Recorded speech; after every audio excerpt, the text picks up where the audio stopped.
Após o último vídeo do Rodrigo Góes sobre o caso do Cariani simplesmente sumir de seu canal, recebemos dezenas de mensagens sobre o que poderia ter acontecido, mas o próprio Góes veio a público e esclareceu a situação. O Cariani rebateu as afirmações do traficante preso, que foi mostrado na matéria do Fantástico, além de fazer alguns bons esclarecimentos sobre as situações citadas na reportagem.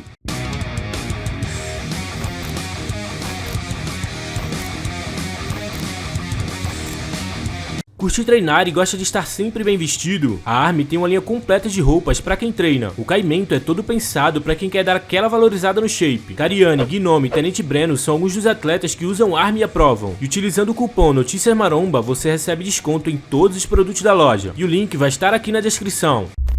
O Rodrigo Góes fez um vídeo sobre o Renato Cariani logo no início de toda essa situação, onde pontuou algumas coisas e fez alguns comentários sobre tudo. E recentemente ele havia feito outro vídeo, intitulado de Renato Cariani, os dois lados da moeda. Na thumb tinha o Cariani falando, vou contar o meu lado, e embaixo, os dois lados da moeda, com algumas reportagens na direita. Porém, muita gente não conseguiu assistir esse vídeo, porque ele foi apagado poucos minutos depois de postado. Isso gerou bastante dúvida no pessoal, porque o Góes teria apagado o vídeo. O Gorgonoid inclusive até comentou sobre o acontecido no seu Telegram, onde ele escreveu o seguinte: Góes postou um vídeo do Renato Cariani, deixando a entender que este estava mentindo sobre quase tudo, e apagou em poucos minutos. O que será que houve? Pois é, mas o próprio Rodrigo Góes soltou uma nota de esclarecimento explicando a sua ação, onde escreveu o seguinte: nota de esclarecimento, nessa manhã recebi a ligação do Dr. Rafael, advogado do Renato Cariani, que pediu gentilmente para que eu tirasse o vídeo do caso Cariani do ar, pois algumas informações veiculadas não eram verdadeiras. Para evitar qualquer problema legal, resolvi apagar. Sorry kids. Pois é, não dá pra saber exatamente o que havia de errado com o vídeo, mas o fato do Góes ter resolvido tirar e dito que o advogado pediu gentilmente pode significar que talvez alguma afirmação equivocada foi passada em vídeo. O vídeo do Góes foi postado antes do Cariani sobre a reportagem do Fantástico, então possa ser que tenha ligação com algo que o Cariani já havia esclarecido em seu vídeo, mas realmente não dá pra saber, até porque o vídeo não existe mais no canal. O Góes não deixou claro se pretende refazer o vídeo, retirando talvez algum trecho que supostamente tem informações falsas, e deixando apenas o que foi dito pela PF veiculado pela mídia. Pois é, o Cariani por sua vez veio ao público novamente nesta terça-feira para fazer novos esclarecimentos após a reportagem do Fantástico sobre o caso, e também após ele ser indiciado. Então vamos repassar algumas informações importantes respondidas pelo Cariani e também comentar sobre o caso, fazendo adendos que julgamos necessários. Antes de abordar o tema, eu peço que você considere se inscrever aqui no canal caso você ainda não seja inscrito. Nós estamos trazendo as informações mais relevantes sobre tudo o que tem acontecido. Sua inscrição, além de fortalecer o canal, vai garantir que você vai receber tudo que nós postamos por aqui. Já deixa o like aqui embaixo e bora seguir o raciocínio. Sobre o indiciamento, o Cariani falou basicamente as mesmas coisas que já tinha falado em seus stories, e tem vídeo aqui no canal sobre isso, então não vamos nos prolongar demais. Partindo para a reportagem, se atendo ao que foi trazido de novidade pelo Fantástico sobre o caso do Cariani, ele rebateu a situação envolvendo o traficante preso, que estava em posse de produtos Anidrol, e que na reportagem afirmou que retirou os produtos direto na Anidrol. Bom, em seu esclarecimento, o Cariani afirmou que a reportagem dá a entender que a empresa vendeu os produtos para o rapaz, mas isso não é verdade segundo ele. O Cariani fala que nesse caso a Anidrol, empresa ao qual ele é sócio, vendeu o produto para uma empresa, a Donville Calçados, e não diretamente para o rapaz. Este cidadão apenas era responsável por retirar o produto. Além disso, o Cariani explica que o produto seria tricloroetileno, que não é um produto controlado aqui dentro do Brasil, apenas em casos de exportação. Segundo o Cariani, esse produto serve como produto de limpeza, também para fundir plásticos e também como cola para indústrias de sapatos, o que faria total sentido, já que a empresa que estava comprando era a Donville Calçados. Após isso, o Cariani mostra a legislação para produtos controlados e algumas regras que a envolvem. Destaca como está esse produto na tabela e explica novamente que ele não é um produto controlado dentro do Brasil. O Renato também reafirma que não vende para pessoas físicas, apenas para pessoas jurídicas, ou seja, empresas. Em nosso vídeo sobre o Fantástico tínhamos questionado exatamente isso, como teria rolado as negociações nesse caso do traficante preso, pois não havia ficado claro na reportagem.